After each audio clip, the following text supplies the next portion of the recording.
మహబూబాబాద్ జిల్లా కేంద్రంలోని ఎన్టీఆర్ స్టేడియంలో కాళోజీ వాకర్స్ అసోసియేషన్ ఆధ్వర్యంలో తెలంగాణ రాష్ట్ర గీత రచయిత అందశ్రీని స్మరించుకున్నారు.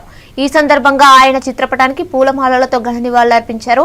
తెలంగాణ ప్రోగ్రెసివ్ టీచర్స్ ఫెడరేషన్ రాష్ట్ర మాజీ అధ్యక్షులు మైస శ్రీనివాస్ మాట్లాడుతూ అందశ్రీ మృతి తెలంగాణ సమాజానికి సాహిత్య రంగానికి తీరని లోటని అన్నారు.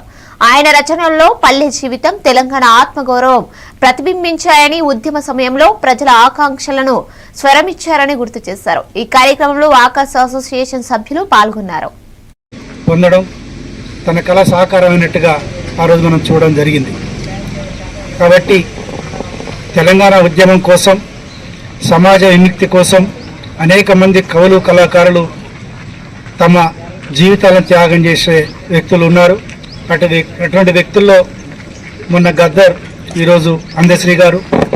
వారికి హైపర్ టెన్షన్తో బాధపడుతూ గత 4 రోజులుగా మెడిసిన్స్ వాడకపోవడం వల్లనే చనిపోయారని డాక్టర్లు ధృవీకరించారు. సహజంగా ఉద్యమకారులు, కళాకారులు వ్యక్తిగత జీవితం పట్ల, ఆరోగ్యం పట్ల అంతగా శ్రద్ధ పెట్టరు. నిత్యం ప్రజల్లో ఉంటూ ప్రజల సమస్యల కోసం తపన పడే వ్యక్తి.